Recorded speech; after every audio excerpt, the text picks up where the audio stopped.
There's a specific moment that reveals more about someone's emotional intelligence than almost anything else, and it happens in the space between provocation and response, a gap most people never learn to notice, let alone use. Someone says something designed to wound, designed to derail, designed to pull you into exactly the kind of reactive spiral that serves their agenda rather than yours.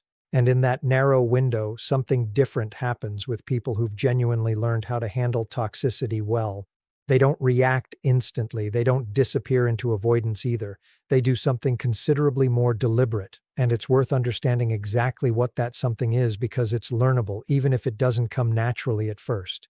This is what we're exploring today, and I want to frame smart precisely because it doesn't mean intellectually gifted or academically accomplished. It means something more specific, emotionally discerning, strategically calm, and genuinely clear about where their own energy actually belongs. By the end of this, you'll understand exactly what separates people who handle toxic dynamics with real skill from people who either get pulled endlessly into the chaos or retreat into complete avoidance, neither of which actually resolves anything or protects what matters most.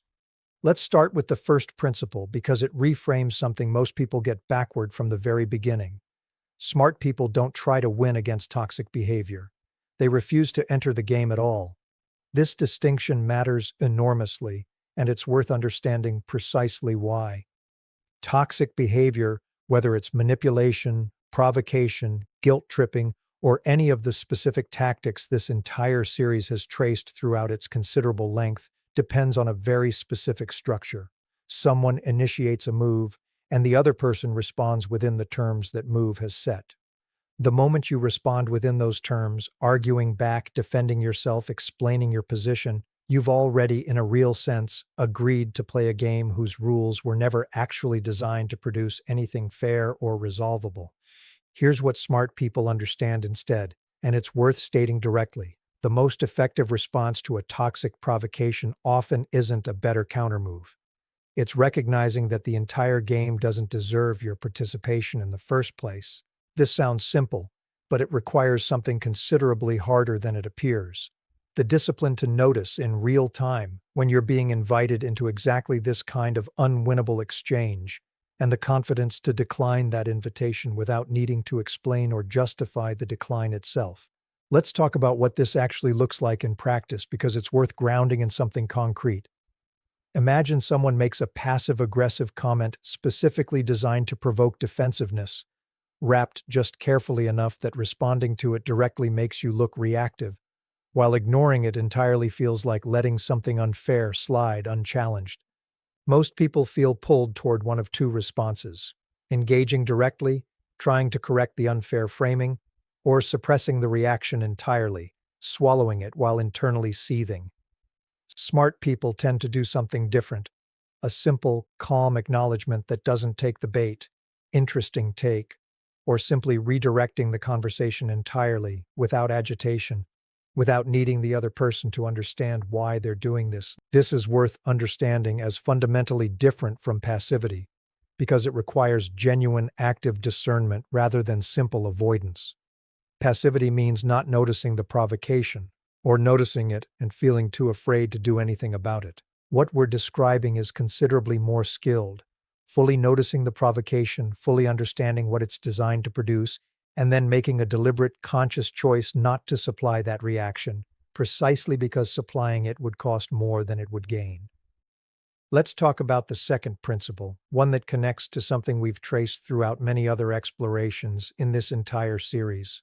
Smart people separate the content of what's being said from the intent behind saying it, and they respond to intent rather than content whenever the two clearly diverge.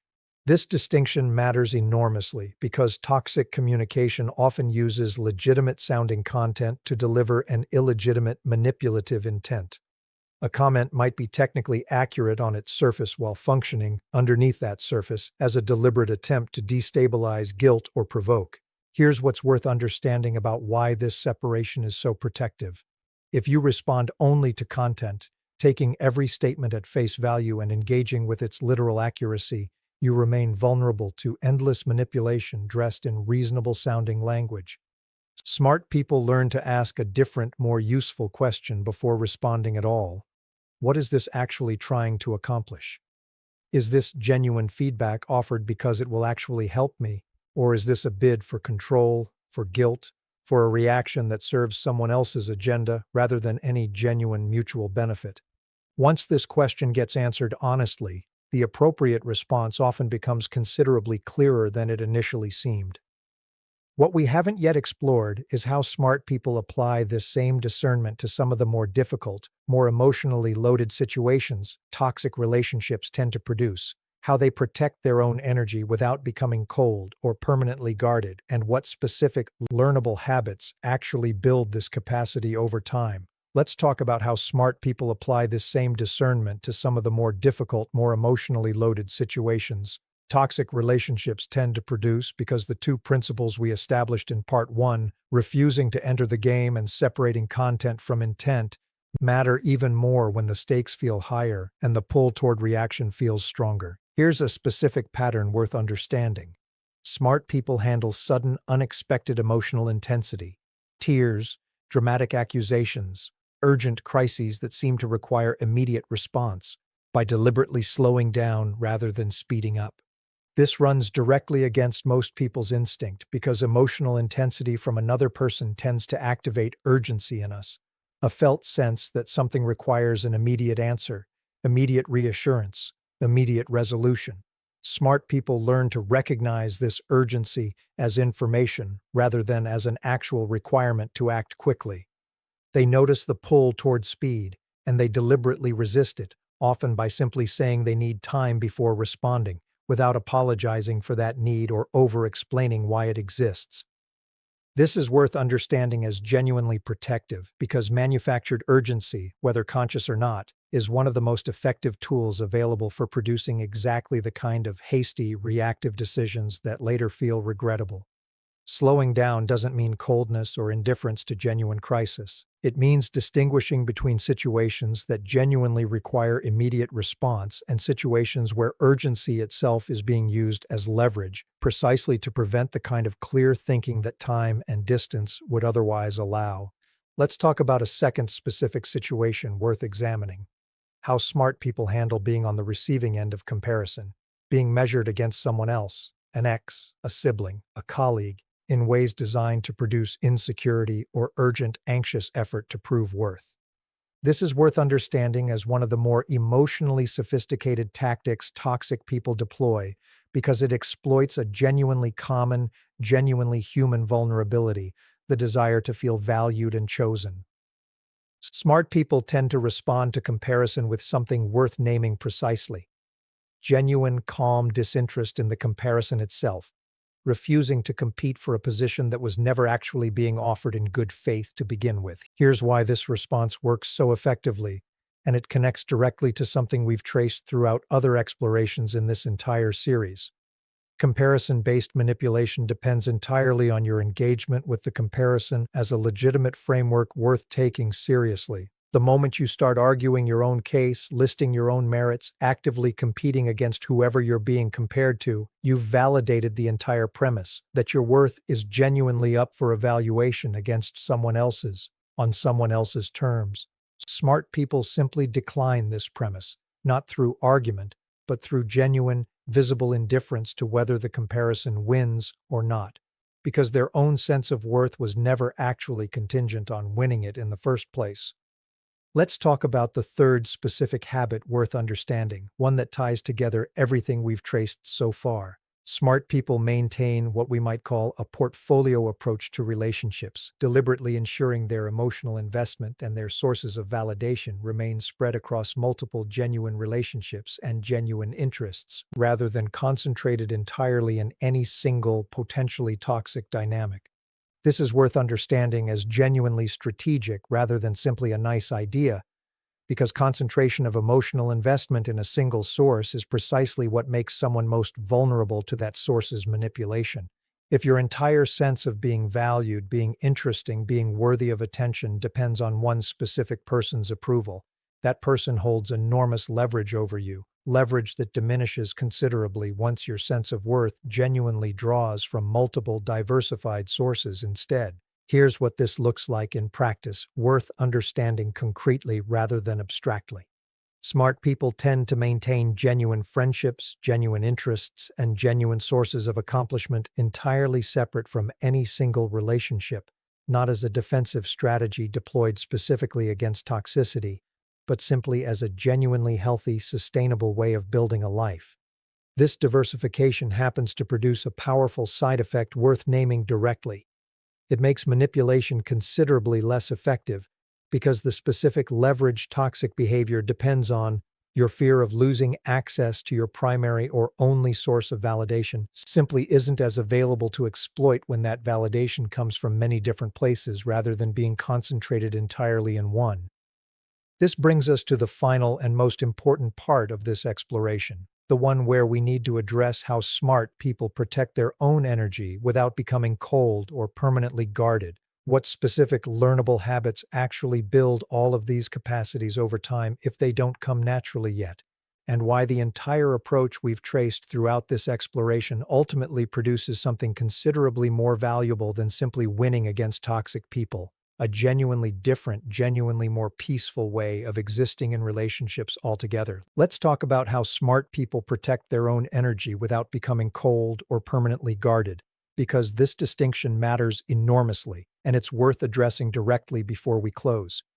There's a real risk in everything we've traced throughout this exploration, the risk of taking these principles too far, becoming someone who treats every relationship with suspicion, who refuses genuine vulnerability out of fear it might be exploited, who mistakes permanent guardedness for genuine wisdom.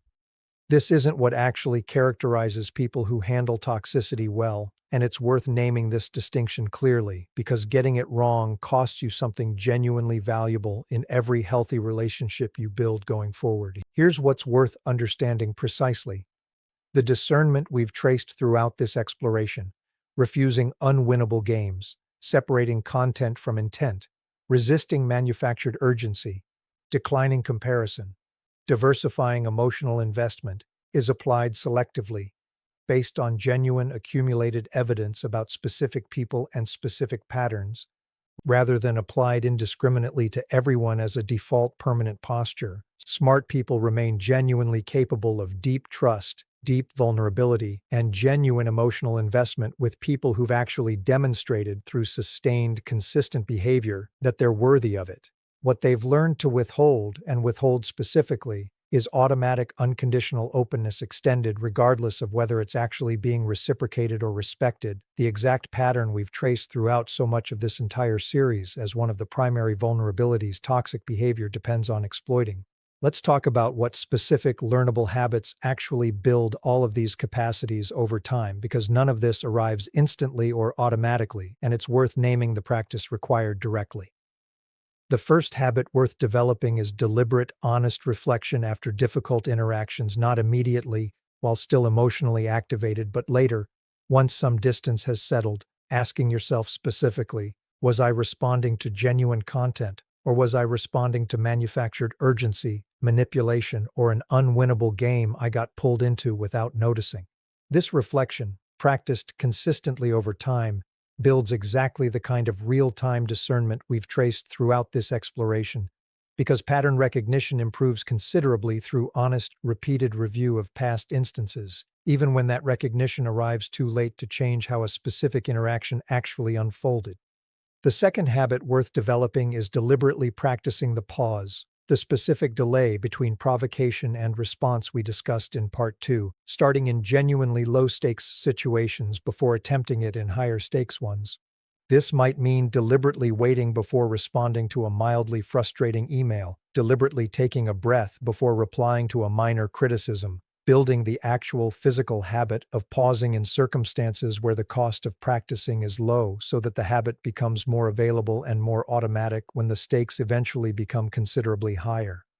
The third habit worth developing connects directly to something we've traced throughout many other explorations in this entire series.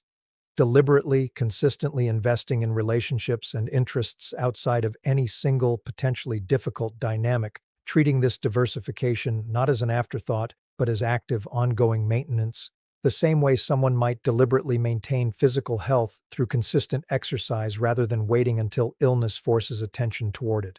Here's the deepest insight worth carrying forward from everything we've traced across this entire exploration. One that reframes what smart actually means in the context of handling toxic people. It was never really about winning against them, outmaneuvering them, or proving yourself more clever than their tactics. Every principle we've traced throughout this exploration, refusing unwinnable games, distinguishing content from intent, resisting manufactured urgency, declining comparison, diversifying investment, shares a single underlying quality worth naming directly. They all represent someone whose energy and attention remain genuinely, primarily oriented around their own life, their own values, their own genuine relationships, rather than around managing, defeating, or even fully understanding someone else's toxicity.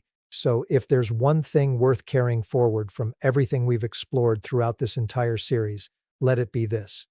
Handling toxic people well was never actually about becoming skilled at handling them specifically. It was about becoming someone whose life is full enough, whose sense of worth is stable enough, and whose attention is genuinely occupied enough with things that actually deserve it, that toxic behavior simply stops receiving the disproportionate share of your energy it once required. That's not a technique you deploy in difficult moments. It's simply what a genuinely full, genuinely well-invested life naturally produces, almost as a side effect, once you've stopped organizing so much of your attention around people and patterns that were never actually going to reward that attention the way you deserve to be rewarded all along.